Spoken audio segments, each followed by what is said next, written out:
పత్రిక 13 అధ్యాయం 8వ వచనం, ఒకరినొకడు ప్రేమించడం విషయంలో తప్ప మరేమియు ఎవనికిని అచ్చి ఉండవద్దు. ఒకరినొకడు ప్రేమించడం విషయంలో తప్ప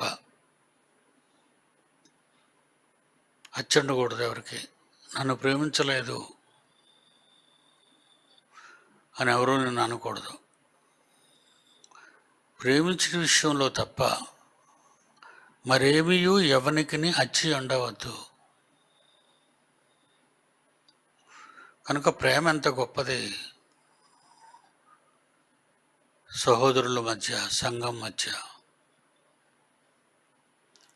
ప్రేమ పరమార్థాన్ని తెలుసుకునే ప్రతి ఒక్కరు కూడా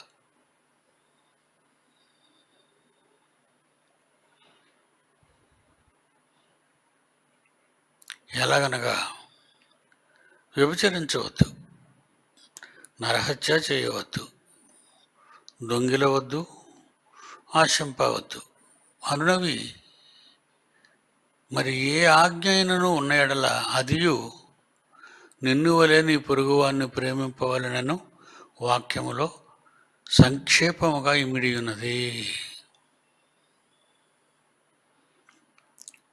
వ్యభిచరించవద్దు. ధర్మశాస్త్రాన్ని చూస్తే వ్యభిచరించవద్దు. ప్రేమించేవాడు చేయడు కనుక ప్రేమ అప్లై చేస్తున్నాను. ఇప్పుడు వ్యభిచరింపవద్దు అనే మాట ప్రేమలో ఉంది. ప్రేమలో ఉంటే నువ్వు చెయ్యవు కదా. అలాగే రెండోది,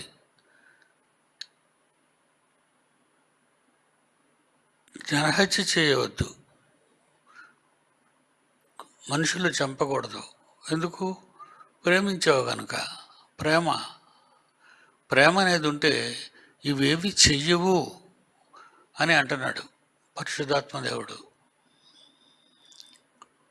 ప్రేమ అనేది ఉంటే ఎవరికి అన్యాయం చెయ్యదు. ఆ అన్యాయాల్లో వ్యభిచరించదు, నరహత్య చేయదు, దొంగిల్లదు, ఆశింపదు. మరి ఏ ఆజ్ఞను ఉన్న ఎడల అది నిన్ను వలెని పొరుగువాన్ని ప్రేమింపవలెననే వాక్యములో సంక్షిప్తముగా ఇమిడి ఉన్నది. మన తోడబుట్టిన వాళ్ళని ప్రేమిస్తాం. వాళ్ళ ఎడల ఎంతో ప్రేమానురాగాలు కలిగి జీవిస్తూ ఉంటాం. అలానే అక్క చెల్లెళ్ళు మోసం చేసిన వాళ్ళు ఉన్నారు. అక్క చెల్లెళ్ళు అయిన వారిని చంపేసిన వాళ్ళు ఉన్నారు. వాళ్ళ దగ్గర ఆస్తులు దొంగిలించిన వాళ్ళు ఉన్నారు. ఉండేవాడికి, ప్రేమ లేని వాడికి ఇవన్నీ ఉంటాయి. ప్రేమ లేదనుకోండి, ప్రేమ లేని వారికి ఇవన్నీ ఉంటాయి. ప్రేమ ఉన్న వారికి ఇవేవి ఉండవు. అందరూ అన్నీ మరిచి ప్రేమతో సహోదరులు సహోదరీలు నడుచుకుంటారు. అది అవసరం అంటున్నాడు. నిన్ను వల్లే నీ పొరుగువాన్ని ప్రేమింపవలెను అనే ఒకే ఒక మాటలో ఇమిడి ఉంది. ఏ తప్పు చేయకుండా ఉండాలంటే నువ్వు అందరినీ ప్రేమించి ఉండాలి, ప్రేమిస్తూనే ఉండాలి. 10, ప్రేమ పొరుగువానికి కీడు చేయదు. ప్రేమ ఉన్నదనుకోండి, ఎదుటి వాళ్ళకి, పొరుగువారు ఎవరైనా సరే, వాళ్ళు మన రక్త సంబంధులు కాదు, అయినా వాళ్ళకు కూడా హాని చేయకూడదు. ప్రేమ పొరుగువానికి కీడు చేయదు. వాళ్ళ ఏళ్ళ తప్పుగా ప్రవర్తించదు ప్రేమ.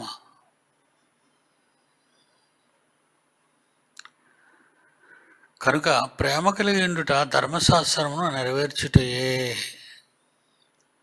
బైబిల్ నువ్వు తప్పకుండా మీరకుండా బ్రతుకుతున్నావు అంటే అది ప్రేమ, నీలో ఉన్న ప్రేమ. ఆ ప్రేమ కలిగి నువ్వు జీవిస్తే నువ్వు ధర్మశాస్త్రాన్ని నెరవేరుస్తున్నట్టే అన్నాడు. ధర్మశాస్త్రం అంటే చట్టం. కొత్త నిబంధన అయినా కావచ్చు, పాత నిబంధన అయినా కావచ్చు. కనుక ప్రేమ కలిగి ఉండటం వలన ధర్మశాస్త్రాన్ని నెరవేర్చేవాళ్ళం అవుతాం. అంటున్నాడు. కనుక ఎవరిది ఆశించు, ఎవరిని మోసం చేయు, ఎవరికి కీడు తలపెట్టం, ఎవరిని దూరం చేసుకోం. ప్రేమ అనేది ఉంటే ఎవరిని దూరం చేసుకోము, ఎవరికి దూరం కావు, ఎప్పుడు కలిసే ఉంటాం. 11వ వచనం, మీరు నిద్ర మేలుకొను, మీరు కాలము నెరిగి నిద్ర మేలుకొని వేళ అయినదని తెలుసుకొని అలాగు చేయుడి. కాలము నెరిగి, ఏ కాలము నెరిగి నిద్ర మేలుకోవాలి? ఈరోజు ప్రపంచంలో జరుగుతున్న యుగ సమాప్తికి ఎన్నో సూచనలు జరుగుతున్నాయి. 2000 సంవత్సరాల క్రితం యేసుక్రీస్తు చెప్పాడు, భూకంపాలు జరుగుతాయి, తెగుళ్ళు వస్తాయి, అందరూ గృహ నిర్మాణాలు చేసుకుంటారు, అందరూ విపరీతంగా పెళ్ళిళ్ళు మధ్యలో ఉంటారు, చుట్టాల గొడవల్లో తిరుగుతుంటారు. ఎప్పుడొస్తుంది తండ్రి, ఎప్పుడొస్తుంది నీ రాక, నువ్వు ఎప్పుడొస్తావు మమ్మల్ని తీసుకెళ్ళడానికి అని ఆ రోజు అపోస్తులు అడుగుతారు. అడిగేటప్పుడు వారు చెప్పే మాటలు, ఇల్లు కట్టుకుంటారు, పెళ్ళిళ్ళు చేసుకుంటారు, పబ్బాలు చేసుకుంటారు. మీరు చేసుకునేవి ఆ రోజుల్లో ఏం జరుగుతాయంటే భూకంపాలు. మన ఇండియాకి సుమారు కిందటి నెలలో 5-6 భూకంపాలు వచ్చాయి మన ఇండియాకి. అది బంగాళాఖాతంలో, మన పక్క సముద్రమే. నేపాల్లో కాఠ్మండు, అదేవిధంగా కలకటా, బంగ్లాదేశ్, కిందకి సౌత్ ఇండియా, నార్త్ ఇండియా అంతా కూడా, ఢిల్లీ బాగా కదిలింది. యేసు వస్తున్నాడు అవన్నీ చెప్తున్నాయి. యేసు వస్తున్నాడు, నేను వచ్చే ముందు, నా రాకడ ముందు ఇవన్నీ జరుగుతాయి అన్నాడు. ఇవన్నీ జరుగుతున్నాయి. వరదలు, భయంకరమైన హిమపాతం, మంచు పడిపోయి ఇల్లులు కూడా కప్పడిపోతున్నాయి. ఇల్లు కప్పడిపోతాయి, ఇంటి ముందున కార్లు కప్పడిపోతున్నాయి మంచుతోనండి. తెల్లవారు లెగ్గానే తలుపు తీసుకోవాలంటే 6 అడుగులు 7 అడుగులు ఎత్తున పేరుకుపోయిన మంచుని పారలతో తీయాలి. తలుపు నెమ్మదిగా తీసి, లేకపోతే బయటికి వెళ్ళడానికి అవ్వదు. మనకు ఆ బాధలు ఏమీ లేవు. యూరోప్ కంట్రీస్ కానీ, మరి ఆ ప్రాంతం అంతా, తూర్పు ప్రాంతం అంతా కూడా సైడు చాలా భయంకరమైన వాతావరణంలో ఉన్నారు వాళ్ళు. భయంకరమైన వరదలు, ఇప్పుడు వరదలు ఏంటండి,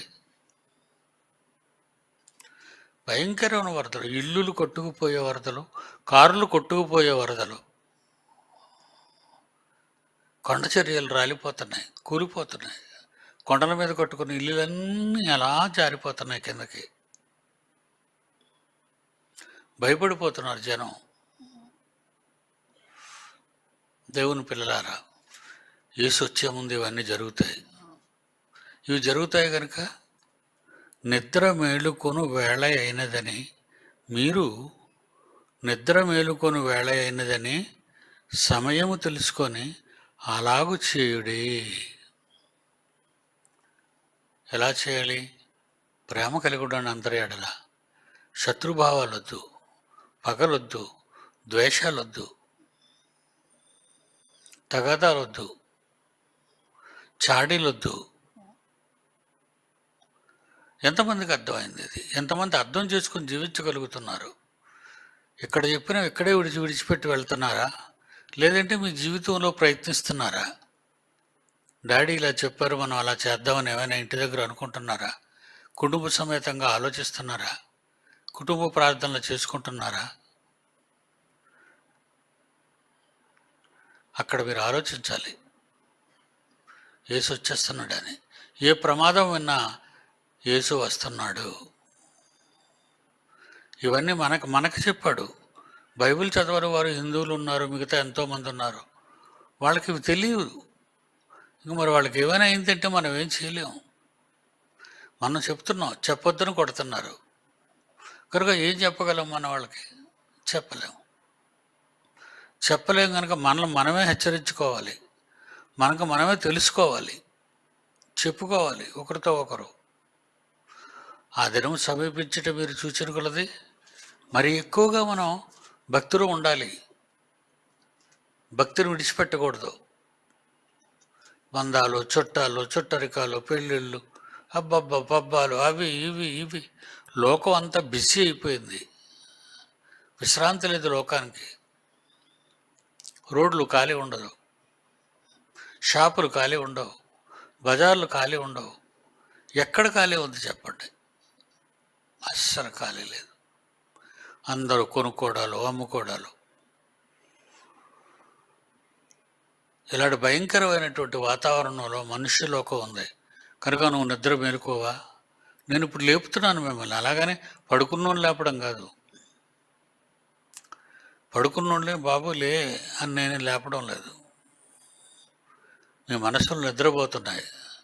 దేవుని వాక్యంలో రాయబడినవి తెలియకుండా పోతున్నారు క్రైస్తవులే.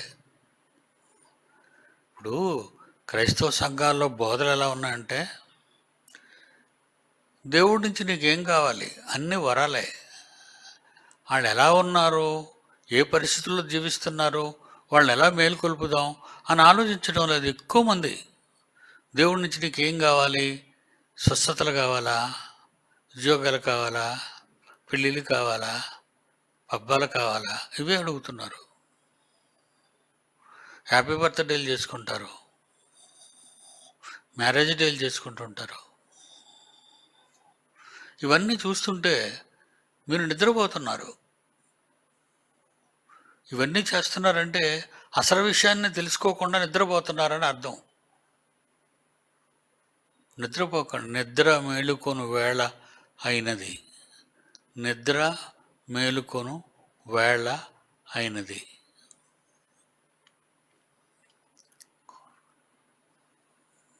సైబీరియా. ఈ సైబీరియా అనేది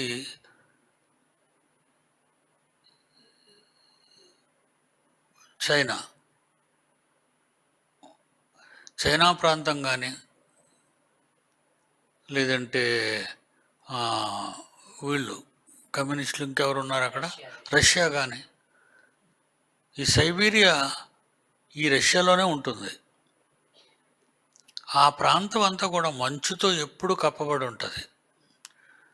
మరి పక్షులు ఎలా బ్రతుకుతాయి? అంతా మంచుతోనే కప్పబడిపోతే, చెట్లు మంచుతో కప్పబడిపోతాయి, ఇళ్ళు మంచుతో కప్పబడిపోతాయి, పొలాలు మంచుతో కప్పబడిపోతాయి, పంటలు పండవు. మరి పక్షులకు ఆహారం, చేపలు, పురుగులు తింటాయి. అవి మరి ఏ ఉండవే, కప్పడిపోతాయని. అందుకే అక్కడి నుంచి మన ఇండియాకి వస్తాయి కొన్ని వేల కిలోమీటర్ల దూరం, కొన్ని వేల కిలోమీటర్ల దూరం. ఒరిస్సాలో చిలక సరస్సు అని ఒకటి ఉంది. ఒరిస్సాలో ఆ సరస్సు, ఇక్కడ ఇండియాలో అంత మంచు లేదు. నదుల్లో నీరు నదుల్లోనే ఉంది. ఏమండి, డ్యాముల్లో నీరు డ్యాముల్లోనే ఉంది. సముద్రం సముద్రంగా నీళ్ళుగా ఉంది. భూమి భూమిగా ఉంది. కనుక ప్రపంచంలో ఇప్పుడు మనం ఏ దేశం వెళ్ళాలి? ఈ మంచుతో కప్పబడిన ఈ నెలలన్నీ మనం అక్కడికి వెళ్ళిపోదాం. ఎక్కడికి? ఎక్కడో ఇండియా ఉందని, ఆ ఇండియాలో ఒరిస్సా అనే రాష్ట్రం ఉందని, ఆ రాష్ట్రంలో చిలక సరస్సు అనే ఒక సరస్సు ఉందని పక్షులకి ఎలా తెలుసు? మేలుకున్నాయి, పక్షులకి మేలుకున్నాయి, మాట్లాడుకున్నాయి. కొన్ని లక్షల పక్షులు మాట్లాడుకొని అంతే ఆకాశంలోకి గుంపుగా ఎగిరిపోతాయి. ఇప్పుడు మీరు కానీ ఒరిస్సా వెళ్ళి చిలక సరస్సు చూస్తే అక్కడ అన్ని పిట్టలే ఉంటాయి. ఈ విదేశాల నుంచి వచ్చిన పక్షులు అన్నీ అక్కడే ఉంటాయి. అందరూ కెమెరాలు అవి పట్టుకొని వెళ్ళి రంగురంగుల పక్షులను ఫోటోలు తీస్తారు. ఇప్పుడు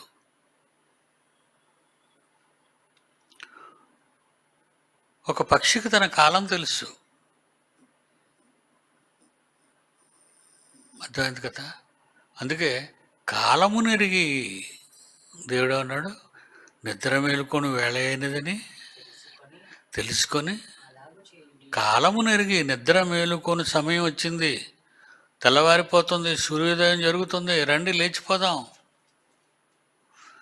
మంచు పడిపోతుంది, ఇంకా మంచు పడిపోద్ది, ఇప్పుడు కొంచెం కొంచెం పడుతుంది, మనం వెళ్ళిపోవాలి. మన ప్రయాణం కొన్ని వేల కిలోమీటర్లు. ఏమండి, అక్కడ కాళ్ళు మోపి పైకెత్తిన కాళ్ళు మధ్యలో ఇంక మనలాగా ఎక్కడ బస్ స్టాపులు ఉండవండి.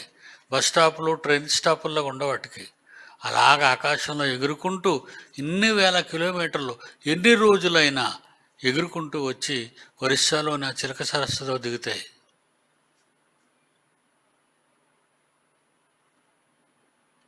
అలాగే మనకి వెస్ట్ గోదావరిలో ఒక సరస్సు ఉండేది. ఏం సరస్సు నాకు పేరు గుర్తురాలేదు. కొల్లేరు. కొల్లేరు ఒకటి, అలాగే మరొకటి ఉంది మన దగ్గర, పులికాటు సరస్సు.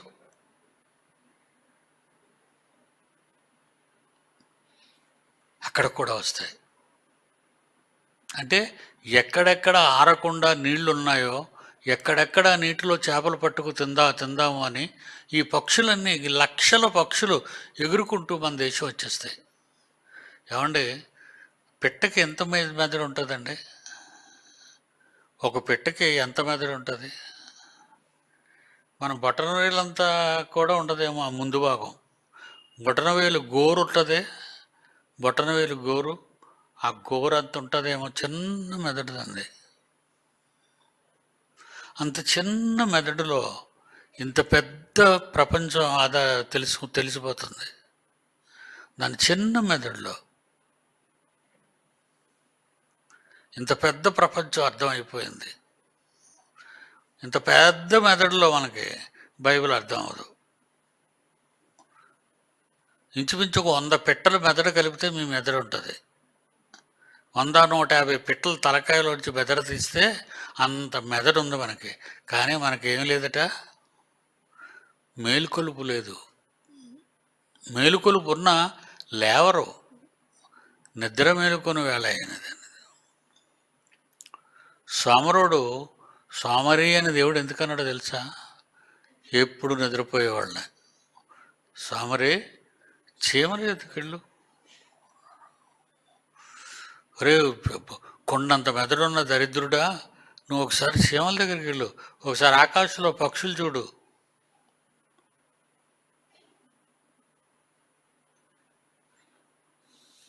నిద్ర మేలుకొని వేళ. మేలుకుంటారా నిద్ర? ఇవన్నీ జరుగుతున్నాయి. రాకడకు ఇవన్నీ జరుగుతున్నాయి. ఎలాంటి భూకంపాలు వస్తాయో తెలియదు. ఇంకా ఎలాగ అగ్నిపర్వతాలు బద్దలైపోతాయో. ఆ మంచు దేశాల్లో కుప్పరగా ఉన్న మంచులో అగ్నిపర్వతం పగిలిపోయి ఆ తెల్లటి మంచులో ఎర్రటి దిగు మట్టి కరిగిపోయి లావా కారుతుందండి, కాలువలా కారుతుంది. ఎంత భయంకరమైన వాతావరణం అది. మా మంచులో ఉంటే బతకం, అలాగనే ఆ కారే లావాలోకి ఎర్రగా ఉందని వెళ్తే మిగలం.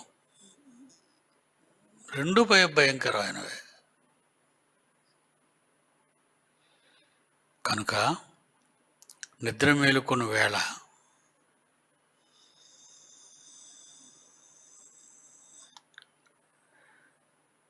మార్కు సువార్త 13:37.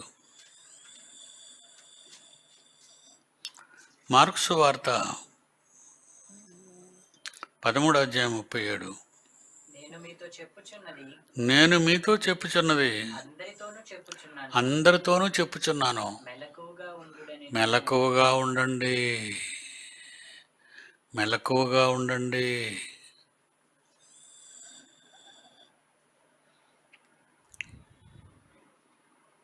సహజంగా ఆడవాళ్ళు తెల్లవారు లేచిపోతారు ఇంటి పనులని. మరి కష్టపడి వచ్చిన భర్త లేవలేడు. ఎందుకంటే ఒళ్ళంతా అలసిపోతుంది పగలంతా. తెల్లవారు ఎందుకు లేచిపోద్దంటే మళ్ళీ భర్త బయట డ్యూటీకి వెళ్తాడు, అన్నాలు పెట్టాలి. అలాగే పిల్లలు స్కూల్కి వెళ్తారు, వాళ్ళకి భోజనం వండి క్యారేజీలు కట్టాలి. వాళ్ళ కోసం నువ్వు తెల్లవారు లేచిపోతావా? అమ్మో, నీ పిల్లలు ఆకలితో ఉంటారు అక్కడ, మీ ఆయన మాడిపోద్ది కడుపు ఆయనకి. నీకు పుట్టిన పిల్లలు, నీవు కట్టుకున్న భర్త గురించి నీకింత మెలకు ఉంటే, ఇంత మెలకువ నీకుంది, మరి నీ గురించి నీకు మెలకువలేదా? పోతావు. ఈలోగా యేసు వస్తే నువ్వు పోయినట్టే లెక్క. రాసుకోవచ్చు, నీ డైరీలో రాసుకో, నీ బైబిల్లో రాసుకో, నేను పోతాను అని. అది తీసినప్పుడల్లా నీకు జ్ఞానోదయం కలుగుతుంటుంది. నేను పోతానా? పోతావు. చదవకపోతే పోతావు, చెప్పింది వినకపోతే చేయకపోతే పోతావు. ఏంటంటున్నాడు? నేను మీతో చెప్పుచున్నది అందరితో కూడా చెప్తున్నాను, మెలకువగా ఉండండి. కొరింథీ పత్రిక, మొదటి కొరింథీ పత్రిక 15వ అధ్యాయం 34వ వచనం చూడండి ప్రియులారా. 34వ వచనం. నీతి ప్రవర్తన గలవారై మేల్కొని పాపము చేయకుడి. దేవుని గూర్చిన జ్ఞానము లేదు, మీకు సిగ్గు కలగాలని ఈ విధంగా చెప్తున్నాను. పౌలు గారు ఏట్లేదట?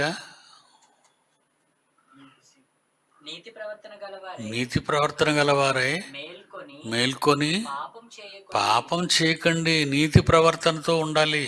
ఎందుకంటే ఏ టైమైనా జరగవచ్చు. నువ్వు నిద్రపోయే టైంలో వచ్చాడు అనుకో ప్రభు, అప్పటికి నువ్వు సెన్సిటివ్గా ఉన్నావా? తెలిగేసి ఉండవు. కానీ దేవునిలో ఉన్నావా? దేవునిలో ఉంటే నీ ఆత్మ దేవుని దగ్గరికి వెళ్తుంది. ఒకవేళ ఆ రాత్రి నువ్వు పడుకునే గాఢ నిద్రలో నువ్వు దిక్కుమాలిన కళ్ళకు అంటున్నావు అనుకో, నరకానికి పోతావు. అందుకే పడుకునే ముందు ఒకసారి దేవుడితో చెప్పు, తండ్రి నేను ఇప్పుడు పడక్కి వెళ్తున్నాను, సొంగలు కార్చుకొని గురకలెట్టుకొని పడుకుంటాను. ఎందుకంటే లోకం గురించి అలసిపోయాను, మా కుటుంబం గురించి అలసిపోయానని భర్త, నా పిల్లల గురించి భర్త గురించి అలసిపోయానని భార్య, చదువుల్లో అలసిపోయామని పిల్లలు.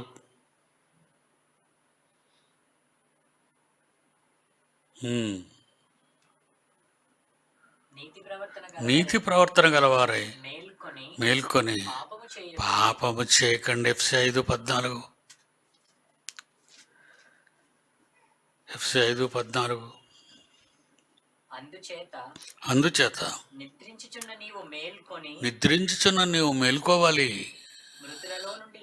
మృతులలో నుండి లేవు. నువ్వు నెలా నిద్రలో ఉంటావు, మృతులు చనిపోతావు. నువ్వు నిత్య జీవానికి పోవు, నరకానికి పోతావు. కనుక నువ్వు ఎలాగండాలి? మెలకువగా ఉండాలి.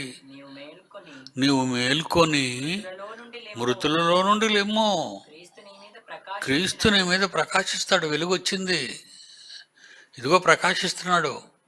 దేవుని మాటల్లో క్రీస్తు ఈరోజు మీ హృదయాల్లో ప్రకాశిస్తున్నాడు. మీరు వింటున్నారు, మరి మారరా అంటే ప్రకాశిస్తాడు. ఏమైనా లైటింగ్ మీ మీద పడుతుందని చూడకండి. చెప్పబడిన వాక్యమే మీకు ప్రకాశం. చెప్పబడిన వాక్యమే మీ మీద ప్రకాశం జరుగుతుంది. మీరు వినరా, మారరా. మొదటి దశలోనికే 5:6. మొదటి దశలోనికేలో 5:6. కావున ఇతరుల వలె నిద్రపోక మెలకువగా ఉండండి. ఇతరుల వల్ల నిద్రపోక మెలకువగా, మత్తులము కాక ఉండుము. ఇతరుల వలె నిద్రపోక మెలకువగా ఉండి మత్తులము కాక ఉండుము. సహోదరులరా, ఆ కాలములను గూర్చి, ఆ సమయములను గూర్చి మీకు వ్రాయనక్కర్లేదు. రాత్రి వేళ దొంగ ఎలాగో వచ్చునో అలాగనే ప్రభు వచ్చేస్తాడు. అది మీకు బాగా తెలుసు. మీకు మీ డాడీ అన్నీ చెప్పాడు. లోకులు నెమ్మదిగా ఉంది, భయం ఏమీ లేదు అని చెప్పుకొనుచుండగా గర్భిణీ స్త్రీకి ప్రసవ వేదన వచ్చినట్టు వారికి ఆకస్మికముగా నాశనము తటస్థించును గనుక వారెంత మాత్రము తప్పించుకోరు. ఎంత భయంకరంగా ఉన్నాయండి మాటలు. ఏమన్నాడు?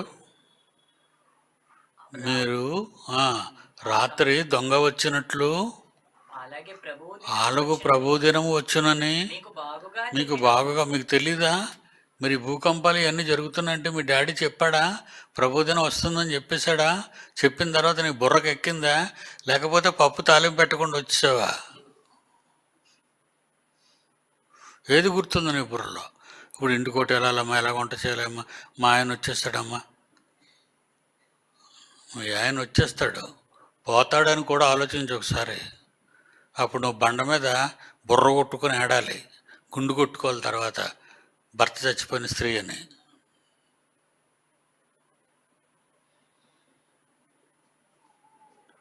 మీ జీవితం ఎంతరా? మీ జీవితం ఎంత? నాలాగా 75 ఏళ్ళు ఎవరో బ్రతకరు, కష్టం. మగాళ్ళు అసలే బ్రతకరు. ఆడవాళ్ళు ఏంటంటే మందు తాగరు, కైనీలు వేసుకోరు, ఇవన్నీ వేసుకోరు కనుక వాళ్ళు ఎక్కువ కాలం బతుకుతారు. ఆడవాళ్ళు బతుకుతారు, మగాళ్ళే బతకరు. ఎందుకంటే కుండాకూరలు మందు వేస్తారు, కైనీలు వేస్తారు, డ్రగ్స్ అలవాటు పడతారు. అందుకే తొందరగా వాళ్ళ ఊపిరితిత్తులు పోతాయి, తొందరగా వాళ్ళ కిడ్నీలు పోతాయి, తొందరగా వాళ్ళ గుండె డ్యామేజ్ అయిపోద్ది. తాగుబోతులందరికీ చెప్తున్నాను, 60 దాటిపోద్ది. మీకు 60 దాటదు, 50కి వెళ్ళిపోతారు, 40కి వెళ్ళిపోతారు, 30కి కూడా వెళ్ళిపోతారు. హార్ట్ అటాక్స్ తొందరగా పోతారు. మీరు అనుకుంటారు నేను బాగా ఉన్నాను అనుకుంటున్నావేమో. లోన సిస్టమ్ బడైపోద్ది.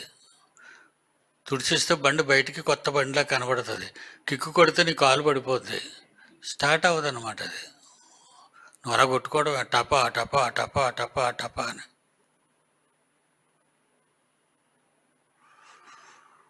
జాగ్రత్త. 1 పేతురు 4:7.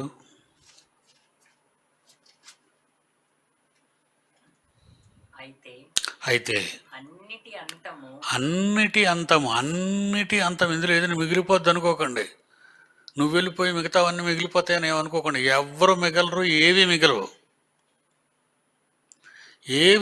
నువ్వు 5 వాళ్ళు ఉండిపోయి వాళ్ళందరూ పనిచేసుకుంటారేమో అని నువ్వు అనుకుంటావేమో. ఎవ్వరు ఉండిపోరు, పంచుకోరు, అందరూ పోతారు. అన్నిటి అంతము సమీపమై ఉన్నది. కాగా మీరు స్వస్థ బుద్ధి గలవారై ప్రార్థనలు చేస్తుంటే మాటికి ప్రార్థనలు చేసుకోండి, మెలకువగా ఉండండి. మనం ఎప్పుడు మెలకువగా ఉంటాం? మన తండ్రి మంచాన పడి చచ్చిపోవడానికి రెడీ అయిపోయాడు అనుకోండి, అప్పుడు ఆస్తులు ఉన్నాయనుకోండి, అందరూ ఆలోచించడం మొదలెడతారు. కొడుకులు, కూతుర్లు, ఒరే నాన్న చచ్చిపోతే మనకి ఏమైనా వస్తుందా? ఇటు ఇంకా మంచం మీద ఉన్నాడు, చచ్చిపోవటం గురించి మాట్లాడుతున్నారు ఇటు మీరు. ఎంతమందిని మాట్లాడుకుంటారు చెప్పండి? అలాగా ఎంతమంది మాట్లాడుకుంటారు. ముసలితనం వచ్చి ఇంకా లాభం లేదో మంచం పట్టేస్తాడు అనుకోండి, లేవలేడు, దొడ్డుకు తీసుకెళ్ళాలి, పాలు పట్టాలి, ఇవన్నీ కష్టం కదండి. అప్పుడు ఏమనుకుంటారు? ఒరే తమ్ముడు, ఏం అక్క, మన నాన్న ఆస్తి ఏం చేద్దాంరా? నువ్వు తీసుకున్నావు కదా, అంతకుముందు నువ్వు తీసుకున్నావు కదా, నీకెందుకు ఇప్పుడు అంటే, అమ్మమ్మ అలాగంటే పెట్టరా, నేను కూతురుని కదా, నేను పెద్ద కూతురుని, నాకు ఇవ్వరా మరి? చెప్పండి. మీరు ఇవ్వకపోతే అమ్మని అడుగుతాను వెళ్ళి. అమ్మ బతుకున్నామని చంపేయడానికి.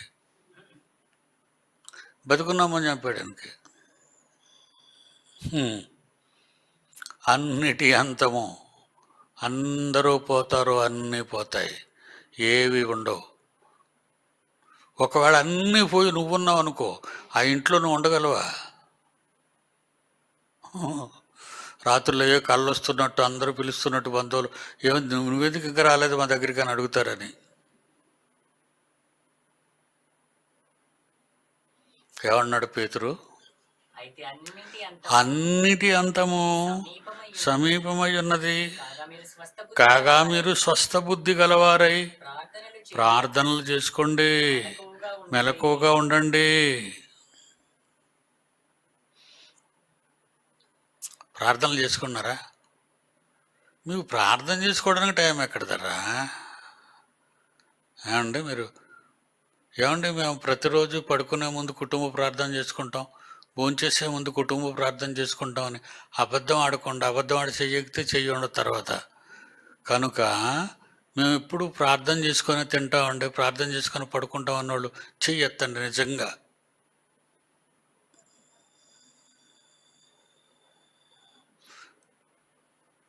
దించేయండి. Very good.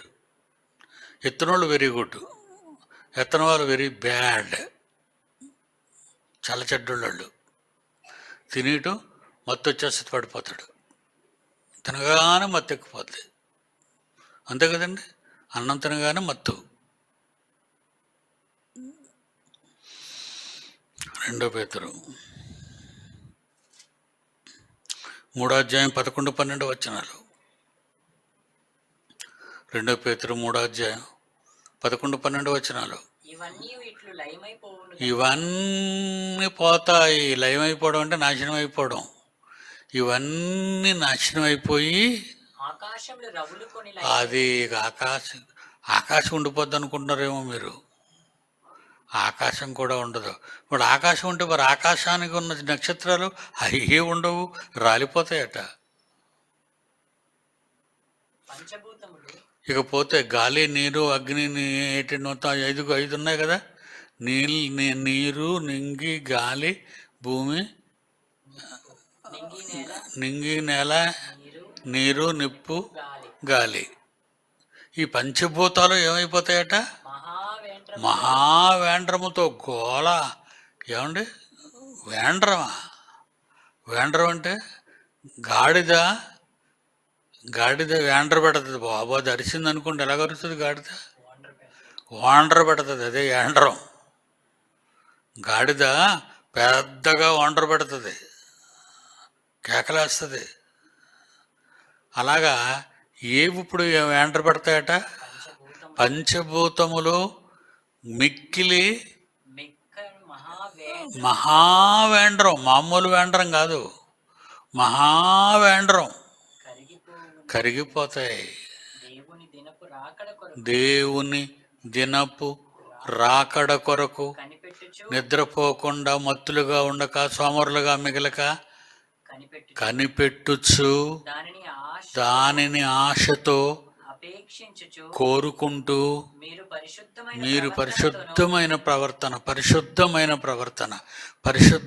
ప్రవర్తన, మాయల మరాఠీ ప్రవర్తన కాదు, పరిశుద్ధమైన ప్రవర్తన, అబద్ధాలతో కూడిన ప్రవర్తన కాదు, మోసపూరితమైన ప్రవర్తన కాదు, దగా చేసే ప్రవర్తన కాదు, నమ్మించి మోసగించే ప్రవర్తన కాదు, మంచి ప్రవర్తనతో, భక్తితో, ఎంతో జాగ్రత్త వేరు, ఎంతో జాగ్రత్త వేరు. జాగ్రత్తతో జాగ్రత్త గలవారై ఉండాలి. ఉంటారా? ఉండరా? అడిగితే అందరూ చేతులు ఎత్తేస్తారు ఉంటామని. కనుక వాటి మీద నమ్మకం ఉండదు కనుక అడగను. ఎందుకంటే మీ చేత అబద్ధం ఆడించిన అవుతాను. ఇంటికి వెళ్ళి ఇక్కడ చెయ్యెత్తుతారు, అక్కడ దించేస్తారు. దేవుని పిల్లలారా, నిజంగా మన తండ్రి ఎంత గొప్పవాడరా! మనకి అన్నీ చెప్పేశాడరా. అన్నీ చెప్పేశాడు. లోకం అంటే ఏంటో చెప్పాడు, రోగాలంటే ఏంటో చెప్పాడు, భక్తి అంటే ఏంటో చెప్పాడు, వాక్యం అంటే ఏంటో చెప్పాడు, లోకాలు చెప్పాడు, నరకం అంటే ఏంటో చెప్పాడు, మోక్షం అంటే ఏంటో చెప్పాడు, పరదేశం అంటే ఏంటో చెప్పాడు. నిత్యాగ్ని గుండం అంటే ఏంటో చెప్పాడు, దేవదూతలు అంటే ఏంటో చెప్పాడు, పరిశుద్ధులు అంటే ఏంటో చెప్పాడు. చెప్పనివి ఏమున్నాయి చెప్పండి మనకు బైబిల్లో? ఇవి చెప్పలేదు, దేవుడు మర్చిపోయాడు అనడానికి ఏవైనా ఉన్నాయా? ఆదికాండం నుంచి ప్రకటన గ్రంథం వరకు చదివానండి. ఇది లేదు అనేది ఏమీ బైబిల్లో లేదండి. అన్నీ బైబిల్లో ఉన్నాయి. నీ బుర్రకు రావాలి, నువ్వు కూర్చొని చదవాలి, అప్పుడు నీకు విషయాలన్నీ అర్థం కావాలి. ఓకేనా? God bless you. అందరికీ సెలవు.